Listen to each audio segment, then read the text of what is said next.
हरिः ॐ सर्वस्वरूप सर्वशेष सर्वशक्तिसमन्विते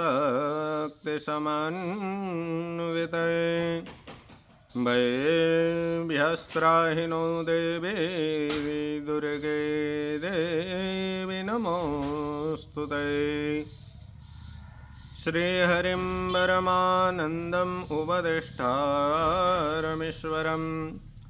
व्यापकं सर्वलोकानां कारणं तं नमाम्यहम्। સૌને જય શ્રી કૃષ્ણ, જય માતાજી। શારદીય નવરાત્રિના આ ચતુર્થ દિને પ્રથમં શૈલપુત્રી, દ્વિતીયં બ્રહ્મચારિણી, તૃતીયં ચંદ્રઘંટેતિ કુષ્માંડેતિ ચતુર્થકમ। મા ભગવતી, મા જગદંબા, મા આદ્યશક્તિનું ચોથું સ્વરૂપ જેને કુષ્માંડા સ્વરૂપ કહેવામાં આવે છે। આપણે કાલ કથાની અંદર સાંભળ્યું છે, માના ભાવ, માના દર્શન આપણે કર્યા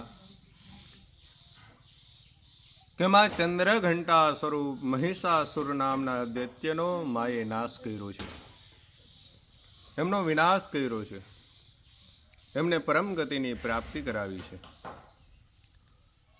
દેવતાઓને પુનઃ સ્વર્ગનું આધિપત્ય આપવામાં આવ્યું છે। દેવતાઓ પ્રસન્ન થઈ મા ભગવતીની સ્તુતિ કરે છે। સપ્તસતીના ચતુર્થ અધ્યાયની અંદર જેને શક્રાદ સ્તુતિ પણ કહેવામાં આવે છે, મા ભગવતીની સ્તુતિ કરી અને પછી માને ભોગ લગાવવામાં આવ્યો છે।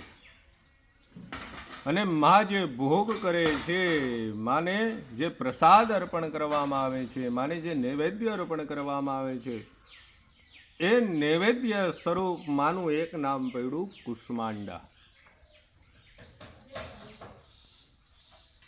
કે જ્યારે મા ભગવતીની જ્યારે આરાધના કરીએ, માની પૂજા કરીએ, માની સેવા કરીએ, ત્યારે માતાજીને જરૂરથી જરૂર ભોગ લગાવો। રોજ ને રોજ માતાજીને કંઈ ને કંઈ આપણે નૈવેદ્ય અર્પણ કરવું। અને નૈવેદ્યને જે ગ્રહણ કરે છે એ સ્વરૂપ માનું કુષ્માંડા સ્વરૂપ કહેવામાં આવે છે। કુષ્માંડા એટલે પેઠા સ્વરૂપ। કુષ્માંડાનો અર્થ પેઠા થાય।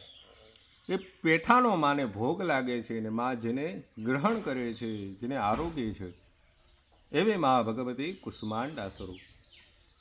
આ સ્વરૂપથી મા જગદંબા આ જીવનની અંદર એક ઉર્જાની પ્રાપ્તિ કરાવે છે, સિદ્ધિઓની પ્રાપ્તિ કરાવે છે। માતાજીનું સ્વરૂપ હજારો સૂર્ય સમાન તેજસ્વીમાન દેદીપ્યમાન છે। માની અષ્ટભુજા છે। 8 ભુજાની અંદર માએ અલગ અલગ 7 હાથની અંદર તો માએ શસ્ત્રોને ધારણ કર્યા છે। એક હાથમાં કમંડલું, બીજામાં ધનુર, બાણ, કમલ, પુષ્પ, અમૃત કળશ અને ચક્ર અને ગદાને માએ ધારણ કરેલા છે। અને આઠમા હાથેથી માએ વર મુદ્રા ધારણ કરેલી છે કે જેથી કરીને હરેક બાળકોને મા સિદ્ધિ પ્રદાન કરે છે, સિદ્ધિની પ્રાપ્તિ કરાવે છે। અને આ ચતુર્થ દિવસની આરાધના કરવાથી, મા ભગવતીની ઉપાસના કરવાથી હરેક સિદ્ધિઓ પ્રાપ્ત થાય છે।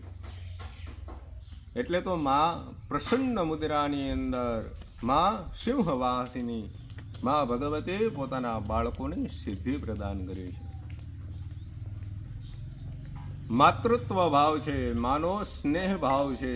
પ્રસન્ન થયેલા બાળકોને માએ શરણાગતિ એને શરણ આપ્યું છે। શરણાગત થયેલા દેવતાઓને માએ અભય વરદાન પ્રાપ્ત આપ્યું છે। આ ચતુર્થ દિવસે મા ભગવતીનું આરાધના કરવાથી, માની ઉપાસના કરવાથી, માના સ્તોત્ર, માની સ્તુતિ કરવાથી, માના દર્શન કરવાથી જીવનની અંદર અભયત્વ પ્રદાન કરે છે અને મા સિદ્ધિની પ્રાપ્તિ કરાવે છે। આપણા સૌની કામનાઓ સિદ્ધ થાય, સૌના મનોરથ સિદ્ધ થાય, સૌને મા અભય પ્રદાન કરે, મા જીવનની અંદર ઉર્જાની પ્રાપ્તિ કરાવે, એ જ ભાવથી આપ સૌનું મંગલ થાય, સૌનું કલ્યાણ થાય, એ ભાવથી માતાજીના ચરણોમાં કોટી કોટી વંદન. સૌને જય શ્રી કૃષ્ણ, જય માતાજી.